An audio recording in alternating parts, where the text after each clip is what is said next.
மாண்புமிகு உறுப்பினர் K.A. செங்கோட்டையன். பேரவைத் தலைவர் அவர்களை விவர அறிக்கையை நான் படித்து பார்த்தேன். அது பல்வேறு நிலைகளிலே அந்த தொழிற்சாலை இயங்குவதற்கு தடையில்லா சான்றிதழை முதல் கட்டமாக பணிகளை துவங்குவதற்காக அனுமதி வழங்கப்பட்டிருக்கிறது.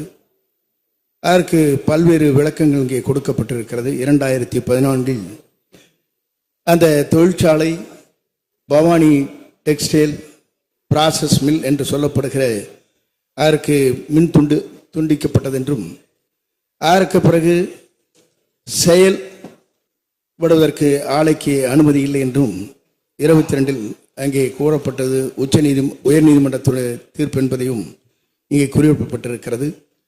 நான் அமைச்சர் இங்கே இருக்கிற அரசிடத்தில் எடுத்துச் சொல்வது, இந்த சாய தொழிற்சாலை இங்கே வருகின்ற போது ஏறத்தாழ 1,68,000 மீட்டர் 15,68,000 மீட்டர் தண்ணீரை பயன்படுத்துவதற்கு தயாராக இருக்கிறது.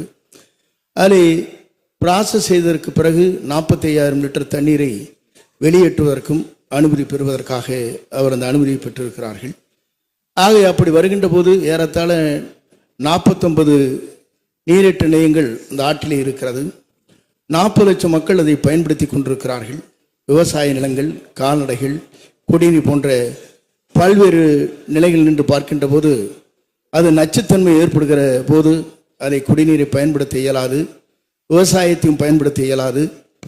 ஆகவேதான் இதையெல்லாம் உடனடியாக முன்னனுமதி வழங்கப்பட்டிருக்கிற அந்த ஆலைக்கு உடனடியாக அதை ரத்து செய்ய வேண்டும் என்பதுதான் விவசாயியுடைய கோரிக்கை, குடிநீர் பருகின்ற ஏழை எமக்குடைய கோரிக்கை என்பதையும் நான் இந்த நேரத்திலே வலியுறுத்த விரும்புகிறேன்.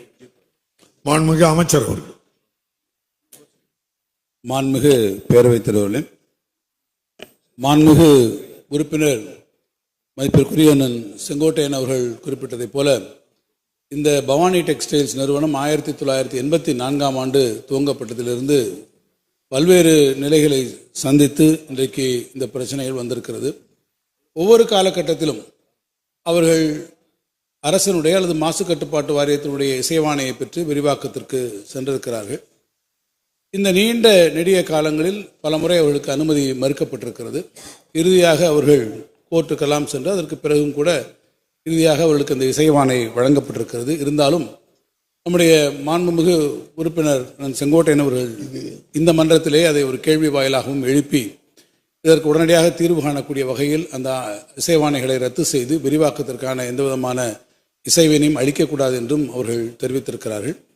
அதனை ஒட்டி அந்த பகுதியில் இருக்கக்கூடிய விவசாய பெருங்குடி மக்களும் அங்கே பல போராட்டங்களை நடத்தி கொண்டிருப்பதும் அரசினுடைய கவனத்திற்கு வந்திருக்கிறது. நம்முடைய மாண்புமிகு வீட்டு வசதி துறையினுடைய அமைச்சர் அண்ணன் முத்துசாமி அவர்களும் அது குறித்து என்னுடைய கவனத்துக்கு கொண்டு வந்திருந்தார்கள். அந்த பவானி பகுதி, அந்த ஆற்றினுடைய கரையில் இருக்கக்கூடிய விவசாய பெருங்குடி மக்கள் அவர்களும் முக்கியமானவர்களெல்லாம் வந்து நம்முடைய மாண்புமிகு முதலமைச்சர் அவர்களை நேரிலே சந்தித்து இந்த பிரச்சனையை அவர்களிடத்தில் எடுத்து சொன்னபோது முதலமைச்சர் அவர்கள் ஒன்றை மிக உறுதியாக அவர்களிடத்தை தெரிவித்திருக்கிறார்கள். இந்த காலகட்டத்திலும் அந்த விவசாயிகள் அவர்களுக்கான விளைநிலங்களோ பாசனங்களோ பாதிக்கப்படாத வகையில், அதே போல் அந்த குடிநீர் வழங்குவதிலும் எந்த விதமான சூழ்நிலையிலும் பாதிப்பு வராத வகையில் அரசு உறுதியான நடவடிக்கைகளை மேற்கொள்ளும் என்பதை தெரிவித்திருக்கிறார்கள். இதுவரை அங்கே விரிவாக்கத்திற்கான எந்த விதமான பணிகளும் துவங்கப்படவில்லை. நம்முடைய மாண்புமிகு சட்டமன்ற உறுப்பினர் அவர்கள் இங்கே கூறியிருப்பதைப் போலவும் விவசாய பெருங்குடி மக்களுடைய நலனை கருதியும் அரசினுடைய சார்பிலே விரைவிலே ஒரு தொழில்நுட்ப குழுவினை அங்கே அனுப்பி அந்த தொழில்நுட்ப குழுவினுடைய பரிந்துரையை பெற்று நான் அந்த மன்றத்திலே அவர்களுக்கும் தெரிவிப்பேன், விவசாய பெருங்குடி மக்களுக்கும் தெரிவிப்பேன். அந்த ஆலைக்கான நீங்கள் விவசாய பெருங்குடி மக்கள் மகிழத்தக்க அளவிலே உங்களுடைய எதிர்பார்ப்புகளை பூர்த்தி செய்யக்கூடிய அளவிலே, குறிப்பாக இந்த பிரச்சனையை தொடர்ந்து இந்த அவைக்கு தெரிவித்திருக்கக்கூடிய நம்முடைய மாண்புமிகு உறுப்பினர் செங்கோட்டையன் அவர்கள் அது குறித்து அவர்களும் மகிழத்தக்க அளவிலே நடவடிக்கைகளை நிச்சயமாக அரசு மேற்கொள்ளும். மாண்புமிகு உறுப்பினர் K.A. செங்கோட்டையன்.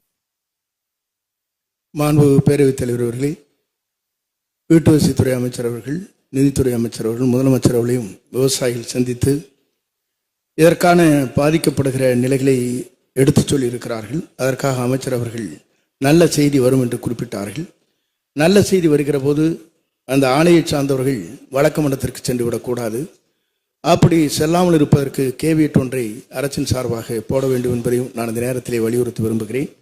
அதே போல அடையம்பாளையம் என்ற இடத்தில் இதுபோன்ற பவானி சாகர் ஆற்றின் வழியில் இருக்கின்ற சாயப்பட்டறையினுடைய நீர்கள் வருகிறது என்று நம்முடைய AK செல்வராஜ் அவர்களும் அதை பார்த்து அதற்கு பிறகு ஆய்வு செய்ததற்கு பிறகு அங்கே சுற்றுச்சூழல் துறையின் மூலமாக ஆய்வு செய்கின்ற போது அதிலே சாயப்பட்டறை தண்ணீர் இருக்கிறது என்று அதற்கு மேலே குறிப்பிட்டிருக்கிறார்கள். அதையும் பண்ணாரி அவர்களும் குறிப்பிட்டார்கள்.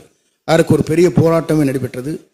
ஆகவே சாயத்தண்ணியை பொறுத்தவரையிலும் ஆற்றை விடாமல் இருப்பதற்கு முழுமையாக இந்த அரசு நடவடிக்கை மேற்கொள்ள வேண்டும் என்பதை உங்கள் மூலமாக வலியுறுத்தி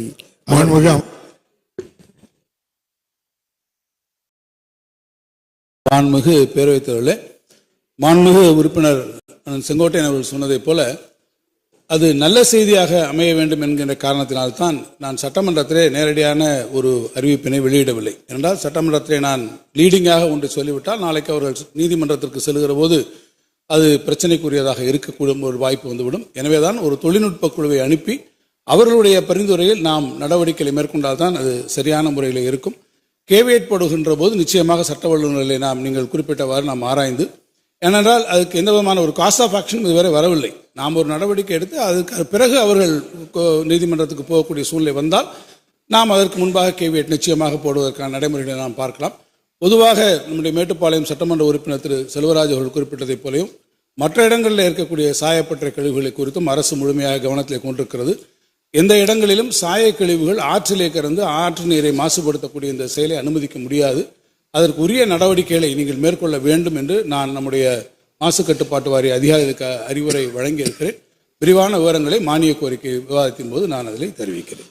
மாண்புமிகு உறுப்பினர் திரு அருள் அவர்கள் அவசர பொது முக்கியத்துவம் வாய்ந்த நிகழ்வினை மாண்புமிகு சமூக நலன் மகளிர் உரிமைத்துறை அமைச்சர் அவர்களின் கவனத்திற்கு கொண்டு வருவார். மாண்புமிகு உறுப்பினர் அருள்.